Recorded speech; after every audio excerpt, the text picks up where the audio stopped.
एहसान थियो। अल्लाह पाक इशा जी नमाज बा जमात अदा करने की तौफीक अता फरमाई। कुरान मुक़द्दस जी सूरह हिजर जी 7 नंबर आयत खां तिलावत आहे। अल्लाह पाक फरमायो त जेके उम्मतूं अॻ में गुज़री चुकियूं, असां उन्हनि उम्मतुनि खे पंहिंजा रसूल मोकिले करे उन्हनि खे ॻाल्हि सम्झाईसीं, इस्लाम जी दावत ॾिनीसीं, पर उन्हनि खे ॻाल्हि सम्झ में न आई। ऐं फरमाई त जेके बि क़ौमूं अॻ में गुज़री चुकियूं, उन्हनि क़ौमुनि में अल्लाह पाक जो जेको वक़्तु मुक़ररु हुयो, अल्लाह पाक उन वक़्त मुक़ररु ते उन क़ौम खे ख़तमु करणु फरमायो। त हाणे इन मां इशारो क़ुरान इहो ॾिनो त जहिड़ी तरह अॻियूं क़ौमूं पंहिंजे वक़्त मुक़ररु ते अल्लाह जे तरफ़ अल्लाह जे हुकुम ते लब्बैक चई करे हवाले थी वियो मिटीअ जे, असांजे मथां बि जॾहिं रब जो हुकुम ईंदो त असां बि हवाले मिटीअ जे थी वेंदासीं। ऐं फरमाई त मा तस्बिक़ु मिन उम्मतिन अजलहा व मा यस्तअखिरून, जेके बि अॻ में गुज़रिया ऐं उहे पंहिंजे वक़्त खां न हिकिड़ो सेकंड अॻिते थी सघिया न पोइते। सेकंड मां हिकिड़ो मिसाल जे तौर ते अर्ज़ु कयां थो, क़ुरान फरमायो त फरमाई त कुझु बि पंहिंजे वक़्त मुक़ररु खां अॻिते पोइते न थी सघिया। ऐं उन्हनि जो हिकिड़ो मुतालबो हुयो त साईं जेकॾहिं तव्हां सचा आहियो त तव्हां असांजे मथां भला फ़रिश्तनि खे नाज़िल छो नथा कयो। अल्लाह खे दुआ घुरो, अल्लाह पाक जेको आहे फ़रिश्तनि खे हुकुम फरमाए असांजे मथां नाज़िल थी करे असांखे ॿुधाइनि त हीउ अल्लाह जो रसूल अथव, हीउ अल्लाह जो क़ुरान अथव, हिनखे मञो। माना हमेशह बातिल जेको आहे पंहिंजे मर्ज़ी जा मुतालबा कंदो रहियो आहे, पर अल्लाह तबारक व तआला उन बातिल जी मर्ज़ीअ खे हमेशह पूरो न आहे फरमायो।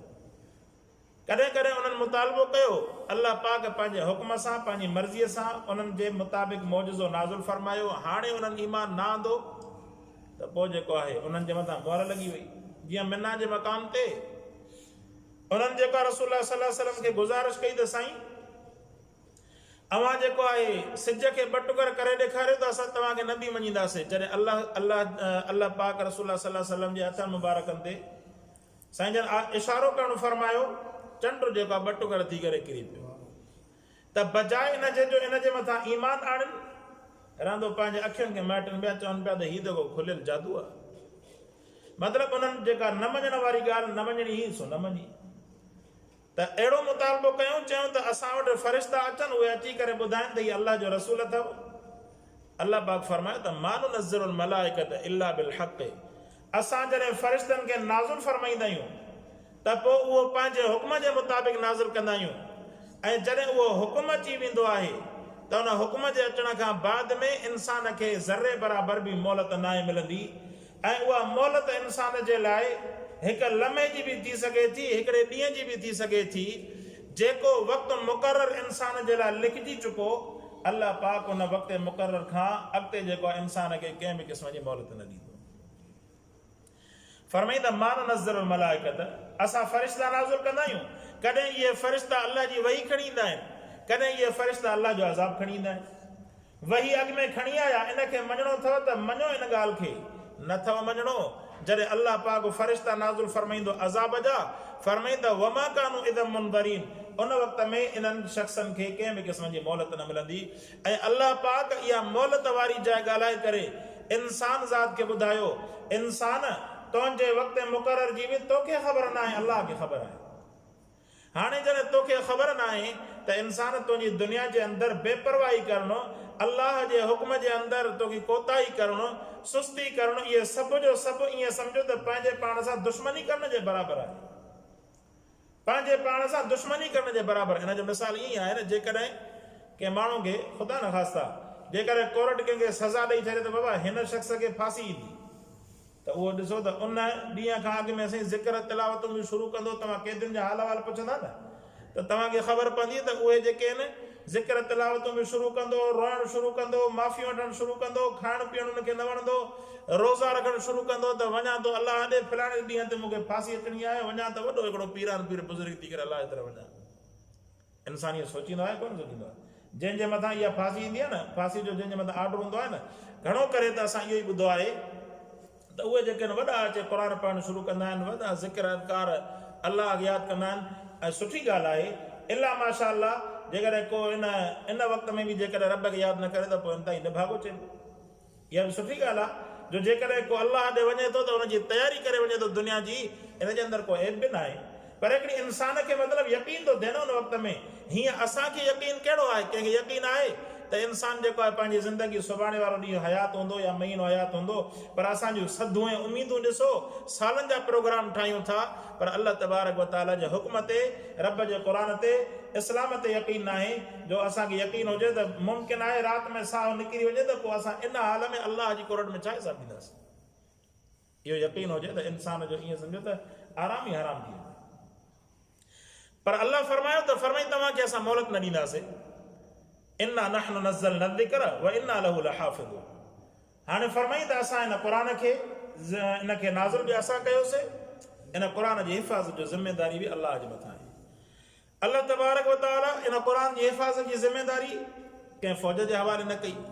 जेकॾहिं फ़ौज जे हवाले करियां या ताक़तवर या अमीर जे हवाले करियां, ग़रीब चवे हा त मुंहिंजा रब हीउ क़ुरान जेको आहे तो नाज़िल कयो अमीरनि जे लाइ। अमीर जेके आहिनि उन्हनि खे ताक़त आहे जो पंहिंजा पैसा ॾेई माल ॾेई इन क़ुरान जी हिफ़ाज़त करे सघनि था। रब मां त मिसकीन ऐं ग़रीब थियुमि, सही मां इन क़ुरान जी हिफ़ाज़त कीअं कंदुसि। अल्लाह पाक अमीर ऐं ग़रीब जे फ़र्क़ खे ख़तमु करणु फरमायो। जहिड़ी तरह अमीर जो बच्चो इन क़ुरान खे महिनत करे पंहिंजे दिलि जे अंदरि सांडींदो ऐं यादि कंदो, अहिड़ी तरह मिसकीन मां मिसकीन जो बच्चो बि क़ुरान ते महिनत करे यादि करे त उहो अमीर जे बच्चे खां बि वधीक अल्लाह जे क़ुरान खे यादि करे सघे थो। अल्लाह पाक इन फ़र्क़ खे ख़तमु करणु फरमायो। फरमाईंदा इन्ना नहनु नज़्ज़लना ज़िक्र। ऐं इन जे मथां जेकॾहिं अर्ज़ु कजे त इन जे लाइ घणियूं ॻाल्हियूं आहिनि। अल्लाह पाक इन क़ुरान जो हाणे हिकिड़ो क़ुरान जो लफ़्ज़ जेको आहे न लखनि ऐं किरोड़नि खां बि वधीक हैसियत रखे थो। पर अल्लाह पाक अहसान फरमायो, जंहिं शइ जी इंसान खे सख़्तु ज़रूरत हूंदी आहे, अल्लाह पाक उन शइ खे इंसान जे लाइ रब साईं मुफ़्त में अता फरमाईंदो। जीअं दिलि जी ज़रूरत पई इंसान खे, 24 कलाक दिलि हले थी। जॾहिं खां इंसान जे माउ जे पेट में साहु पियो इंसान खे, उन वक़्त खां दिलि हले थी, वेंदे जेसीं ताईं फोत थींदे दिलि हलंदी रहंदी, धड़कंदी रहंदी 24 कलाक ड्यूटीअ में। इंसान जेको आहे साहु पंहिंजो खणे थो। हाणे जेकॾहिं साहु जेकॾहिं अल्लाह पाक इन में पैसनि में करे छॾे हा त वञी जेके इहे दुनिया जे अंदरि जेके हराम खाईंदड़ इहे ई वञी ज़िंदा रहा न, बाक़ी हलाल वारा त अहिड़े महांगाई जे ज़माने मरी वञनि। सो इहा जेकॾहिं अल्लाह पाक पाणी जेको आहे इंसान जी शदीद ज़रूरत अल्लाह मुफ़्त में ॾिनो। हवा इंसान जी शदीद ज़रूरत, अल्लाह पाक इन खे हवा खे साह खे मुफ़्त में अता फरमाई अल्लाह पाक इंसान खे। अहिड़ी तरह ही क़ुरान जेको आहे जेकॾहिं मालदार या पैसनि जे हवाले कजे हा, क़यामत जहिड़ी ग़रीब चई सघे पियो त मुंहिंजा रब क़ुरान पढ़ण जे लाइ मूं वटि पैसा कोन हुया, मुलनि जेके आहिनि 1000 रुपया असांखां घुरिया पए, उहे 1000 रुपया मूंखां कोन आहे, घर बार पंहिंजो हलायां पियो, तंहिंजे करे मुंहिंजो जेको आहे हिते उज़ुर क़बूल थिए। तंहिंजे करे अल्लाह तबारक व तआला क़ुरान खे अहिड़ो त मुफ़्त में मूं अर्ज़ु कयमि त आला खां आला दर्जे जी तव्हां क़ुरान जी तालीम हासिल करणु चाहियो, तव्हांखे क़ुरान जी तालीम मुफ़्त में मिलंदी। रुपयो बि तव्हां ख़र्च न कयो। हता की जीअं चवंदा आहिनि न त मौलवी चवंदा आहिनि त जेकॾहिं मदरसे में तव्हां वारो पुटु पढ़े त उनजे लाइ त मानी टिकी लटो खाधो कपिड़ो सॼो कुझु मुफ़्त में, पर जेकॾहिं उन वारो पीउ बि जेकॾहिं उन वटि घुमणु वञे त उहो बि जेको आहे मुर्ग छुर्ग खाई करे मुफ़्त में उतो ॿाहिरि निकितो। अल्लाह पाक इन क़ुरान जे इदारनि जी इहा रब जी महिनत, रब जी महिरबानी आहे जो अल्लाह पाक इन क़ुरान खे जेको आहे इन उम्मत जे अंदरि मुफ़्त जारी करणु फरमायो। ऐं जेकॾहिं पर जेका दुनिया में वॾी ॻाल्हि इहा आहे, इन क़ुरान जी तालीम ते हुकूमत जेको आहे हिकिड़ो रुपयो बि ख़र्च न कंदी आहे, पर सभिनी खां वधीक बकवास जेके आहिनि माण्हू इन शइ ते कंदा आहिनि। सभिनि खां वधीक एतिराज़ मुलनि ते, सभिनी खां वधीक एतिराज़ क़ुरान पढ़ण वारनि ते। तव्हां पंहिंजे घरों था खारायो था जो इंसान जो ॾींहं राति जेका जेकॾहिं कंहिंखे सम्झो त वेहण वारी जाइ बि दौड़ न ईंदी हूंदी न, हुनजो बि एतिराज़ क़ुरान पढ़ण वारनि ते त जेके आहिनि मुलनि जे मथां अहिड़ियूं कैमराऊं लॻणु घुरिजनि, मुलनि जे मथां अहिड़ा कानून लॻणु घुरिजनि, इहे वतंदा मुतालबा कंदा। हालांकि इहो हिकिड़ी जेका आहे अल्लाह पाक जे क़ुरान जी महिनत आहे। एब सवाब त सभिनी जे अंदरि आहिनि। केरु चए थो इंसान एब सवाब खां पाक आहे? इंसान एब सवाब सभिनी जे अंदरि आहिनि, पर मुल्क जी का बि हिन ते बजट न लॻे। हुनजे बावजूदि नतीजो तव्हां ॾिसो त अॻु में बि काफ़ी साल अॻु में जेके आहिनि चवनि पिया पूरी दुनिया जे तख़्ते ते इन पाकिस्तान जे अंदरि सभ खां वधीक क़ुरान जा हाफ़िज़ तयारु थिया। हिन साल बि चवनि था 63,000 अंदाज़ो आहे या एतिरो हुनजो तादाद आहे त इहो पूरी दुनिया जे तख़्ते ते हिन साल बि पाकिस्तान जे अंदरि सॼी दुनिया में क़ुरान जा हाफ़िज़ वधीक पैदा थिया, जिन जे अंदरि 14,000 न्याणियूं आहिनि, ऐं बाक़ी जेके आहिनि 50,000 जे वेझो वेझो जेके आहिनि छोकिरा आहिनि जिन अलाह जे क़ुर खे पंहिंजे सीने में महफ़ूज़ कयो आहे। सो मूं अर्ज़ु कयुमि त जंहिं शइ जी इंसान खे शदीद ज़रूरत हूंदी आहे न अल्लाह पाक उन शइ खे मुफ़्त में अता फरमाईंदो आहे। हाणे क़ुर जी इंसान जी दिलि जी आबाद करण जे लाइ, आख़िरत खे संवारण जे लाइ ऐं पंहिंजे ईअं सम्झो त दिली इत्मीनान सुकून जे लाइ इंसान खे शदीद ज़रूरत हुई। अल्लाह तबारक व तआला क़ुर जी तालीम खे मुफ़्त में अता फरमायो। वरना क़ुर जी जेका हैसियत आहे, जेको हुनजो मर्तबो आहे ऐं जेका हुनजी मंज़िल आहे, जेकर हुनजी क़ीमत अदा कजे न करोड़नि खां बि मथे आहे। क़ीमत क़ुर जी केरु अदा कंदो? हीअ दुनिया जे अंदरि तव्हां ॾिसो, को जेकॾहिं हिन माल कमाइण जे लाइ अंग्रेज़ी वारो उस्ताद जेकॾहिं पढ़ाए थो त अंग्रेज़ी वारो उस्ताद महीने में घटि भला 1000 रुपये त फीस वठे थो, अञा मथे पर घटि में घटि 1000 रुपये वठंदो। क़ुर मुक़द्दस जेका हुनजी तालीम मुफ़्त आहे। अल्लाह एहसान फरमाए न उम्मत जे मथां जो तव्हां पंहिंजे बचड़नि खे पढ़ाइणु चाहियो। अफ़सोस जहिड़ी ॻाल्हि हूंदी आहे जो अहिड़ा नंढा बच्चा वेही करे क़ुर सुहिणे खां सुहिणे अंदाज़ में पढ़नि, पर वॾा जेके आहिनि अछी ॾाड़ी वारा अहिड़ा बि अलाह जा बाना आहिनि जिन खे क़ुर पढ़णु नथो अचे, उहे लॼाइनि था त असां क़ुर कीअं सिखूं। अलाह जा बाना लॼाइण, क़ुर जे पढ़ण में लॼ थींदी आहे छा? क़ुर जे पढ़ण में कहिड़ी लॼ? उहो वाक़ियो ज़िक्र कंदा आहिनि न, चवंदा आहिनि त हिकिड़ो कुराड़ो हुयो जेको 5 सालनि खां क़ुर यादि कंदो रहे पियो, पर हुन खां क़ुर यादि न पियो थिए। बसि चंद सूरतूं यादि कंदो हुयो, पर ईंदो रहंदो हुयो क़ुर यादि करण जे लाइ। हुनखे चवंदा हुआ त यार तूं हिन उमिरि जे अंदरि क़ुर थो यादि करे, तोखां पूरो त थींदो ई कोन। एतिरनि सालनि खां लॻो पियो आहे, तो क़ुर यादि थिए बि कोन थो, तूं लॻो पियो आहे छाजे करे? चई त मां इन जे करे लॻो पियो आहियां, मुंहिंजे महबूब मुस्तफ़ा सल्लल्लाहु अलैहि वसल्लम जन फरमाई त जेको शख़्स जिन सां मुहबत रखंदो, जिन सां उथंदो वेहंदो, क़यामत जहिड़ी उन्हनि जी सफ़ में अल्लाह पाक उथारण फरमाईंदो।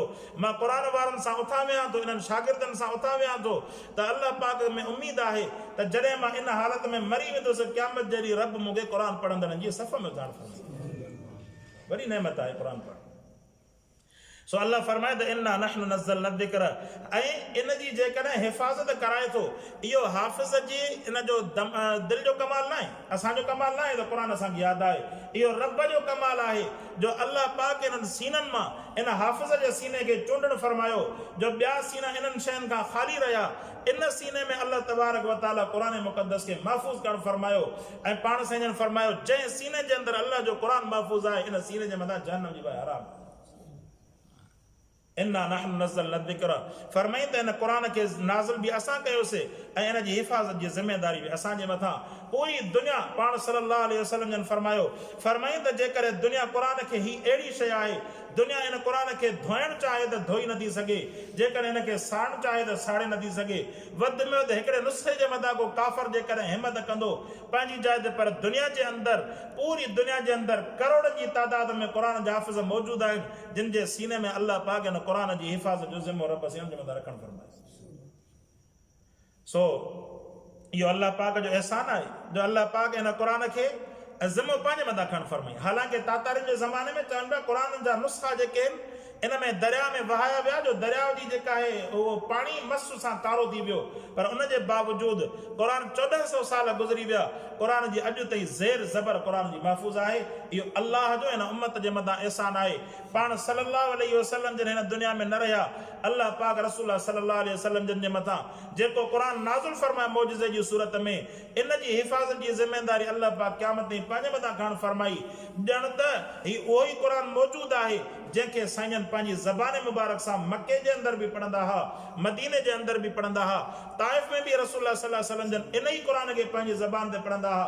जंहिंखे सिक हुजे त मां मोहम्मद अरबी सल्लल्लाहु अलैहि वसल्लम जन जे ज़बान वारो कलाम पंहिंजी ज़बान ते आणियां। जीअं आशिक़ चाहींदो आहे न त माशूक़ जी अदाउनि खे मां पंहिंजी ज़बान ते वरजायां, त नौजवान खे घुर्जे या जेके शौक़ीन आहिनि इन्हनि जा म्यूज़िक जा, त उन जी जाइ ते मुस्लमान हुजण जे करे रसूल सल्लल्लाहु अलैहि वसल्लम जी ज़बान मुबारक ते पढ़ियल इन पाक क़ुर खे पंहिंजी ज़बान ते जारी करे अल्लाह पाक मोहम्मद मुस्तफ़ा सल्लल्लाहु अलैहि वसल्लम जी मोहब्बत ऐं इश्क जी सचाई नसीब फरमाईंदा। इन्ना नहनु नज़्ज़लना ज़िक्र, सो असां नाज़िल कयोसीं क़ुर मुक़द्दस खे, व इन्ना लहू लहाफ़िज़ून। अॼु के वक़्त में तव्हां ॾिसो त क़ुर खे सिर्फ़ु माण्हू ख़तमनि जो हिकिड़ो ज़रियो बनाए छॾियो, बाबा ख़तमा कढो ऐं उन खां बाद में या वरी सजाए रखो, या जेके रोज़ाना 10 रुपए जी कंडी गुलनि वारी वठी करे हुनजे मथां रखी छॾियो। बाक़ी इन खां अलावा ज़िमेदारी इंसान नथो सम्झे। इहा वॾी कोताही आहे इंसान ज़ात जी। फरमाई वलक़द अरसलना मिन क़ब्लिका फ़ी शियाल उमर, असां अव्हां खां अॻु में बि पहिरियनि क़ौमुनि जे तरफ़ पहिरीं जमातुनि जे तरफ़ बि असां रसूल मोकिलियासीं असां पंहिंजो प्रोग्राम पूरो कयोसीं अल्लाह पाक इन क़ुर मुक़दस के नाज़ुल फरमाए करे रब साईं पंहिंजी जेका आहे जीअं ज़िमेदारी चइबो आहे न ज़िमेदारी रब साईं लाइण फरमाई क़यामत जॾहिं को ईअं न चवंदो त मुंहिंजा रब दुनिया जे अंदरि त मूंखे हिदायत जे लाइ काई शइ हुई कोन मां कंहिं ते ईमान आणियां अल्लाह पाक क़ुर जे एतबार सां हर क़िस्म जा जेके आहिनि शक ऐं शुबा रब साईं दूर करणु फरमाया जीअं क़ुर जे अंदरि फरमाई आहे अय्युहन्नास उअ्बुदू रब्बकुम अल्लज़ी ख़लक़कुम ए मुंहिंजा बानो तव्हां इबादत कयो रब जी ज़ात जी सवाल पैदा थिए थो साईं असां सिर्फ़ु अल्लाह जी इबादत छो कयूं फरमाई इन जे करे जो तव्हांखे पैदा बि उन कयो तव्हांजे रिज़्क़ जो ज़िम्मो बि उन जे मथां तव्हांजे लाइ ज़मीन खे बि उन रब विछायो तव्हांजे लाइ आसमान खे छत बि उन अल्लाह बनायो तव्हांजे पाइण जे लाइ कपिड़े खे बि रब साईं तयारु करणु फरमायो इहो कपिड़ो जेको जीअं रुई तयारु थींदी आहे कपड़ा तयारु थींदी आहे इन्हनि सभिनीनि शयुनि खे फरमाई इन्हनि सभिनीनि शयुनि ते नज़र कंदव त तव्हांखे मालूम थींदो त इन्हनि सभिनीनि शयुनि जो रब मुंहिंजे रब जी ज़ात आहे त तव्हांजे मथां हक़ आहे जंहिं तव्हांखे पैदा कयो आहे जंहिं तव्हांखे ज़िंदगी ॾिनी आहे जंहिं तव्हांखे पारायो आहे जंहिं तव्हांखे सुम्हारियो आहे जंहिं तव्हांखे तमामु नेमतुनि सां नवाज़ियो आहे इंसान जे मथां हक़ आहे त इबादत बि करे उन अल्लाह जी फरमाईंदा वलक़द अरसलना मिन क़ब्लिक फी शियअल अव्वलीन असां तव्हां खां पहिरियां बि पहिरियनि जमातुनि जे तरफ़ रसूल मोकिलियासीं वमा यअतीहिम मिन रसूलिन इल्ला कानू बिही यस्तहज़िऊन पहिरियनि क़ौमुनि जी बि इहा ई आदत रही आहे जेका हिन क़ौम जी आदत रही आहे हमेशह इंसान जेका पंहिंजे सचे जे माण्हू क़दुरु न आहे कंदो क़ुर इंसान जे लाइ सचाई जो सबक़ पर इंसान खे क़ुर जो क़दुरु न आहे त क़ुर जहिड़ी नेमत केॾी अज़ीम नेमत आहे सो दुनिया जे अंदरि अॼोके वक़्त में रसूल न आहिनि पर रसूलनि जी जाइ ते उलमा मौजूद आहिनि पर उलमा जो माण्हुनि वटि क़दुरु कोन्हे फरमाईंदा असां इन्हनि खां पहिरियां बि रसूल मोकिलियासीं उन्हनि रसूलनि सां क़ौमुनि वारा छा असरु कंदा फरमाईंदा वमा यअतीहिम मिन रसूलिन इल्ला कानू बिही यस्तहज़िऊन रसूलनि सां ई मज़ाक़ उॾाईंदा उन्हनि जा मज़ाक़ उॾाईंदा उन्हनि सां ठठो कंदा मज़ाक़ कंदा हुआ त ही बि जेके आहिनि ही वरी असांखे पंहिंजे जीअं हिन वक़्त में जेके आहिनि माण्हू हक़ वारनि जे मथां मज़ाक़ ऐं जुमिला चवनि था न अॻ में बि इहो ई कमु कंदा फरमाईंदा वमा यअतीहिम मिन रसूलिन इल्ला कानू बिही यस्तहज़िऊन फरमाईंदा रसूलनि जे मथां इहे मज़ाक़ कंदा हुया कज़ालिक नस्लुकुहु फी क़ुलूबिल मुजरिमीन अहिड़ी तरह असां इहो ई नाज़िल कयोसीं हिन मुजरिमनि जे दिलुनि में फरमाईंदा असां अहिड़ी तरह हाल कंदासीं न मुजरिमनि जी दिलुनि जो मुजरिम जेको आहे हक़ वारी शइ जो क़दुरु ई न कंदो त पोइ अल्लाह पाक उन्हनि सां अहिड़ो ई मामिलो कंदो साईं कहिड़ो मामिलो कई ला युमिनून बी वक़द खलत सुन्नतुल अव्वलीन फरमाई उन्हनि बि ईमान न आंदो हे जेके मके जा मुशरिक आहिनि या उन खां अलावा क़ुर जो हुकुम जेको आम आहे फरमाई जेके बि काफ़िर आहिनि इहे बि पहिरियनि जे तरीक़े ते हलिया पंहिंजे रसूल जे मथां नाज़िल थियल इन क़ुर जे मथां ईमान न आंदो अल्लाह फरमायो वलौ फतहना अलैहिम बाबम मिनस समाए फज़ल्लू फीही यारजून जेकर असां आसमान जा दरवाज़ा खोले करे इन्हनि खे हक़ जी ॻाल्हि ॾेखारियो न तॾहिं बि पंहिंजे हुन फिटी जाइ ते बीठा हूंदा न मोड़ण वारा कॾहिं बि न मुड़ंदा अल्लाह पाक खां दुआ आहे अल्लाह से अमल करण जी तौफ़ीक़ अता फरमाए व आख़िर दावाना अनिल हम्दुलिल्लाहि रब्बिल आलमीन।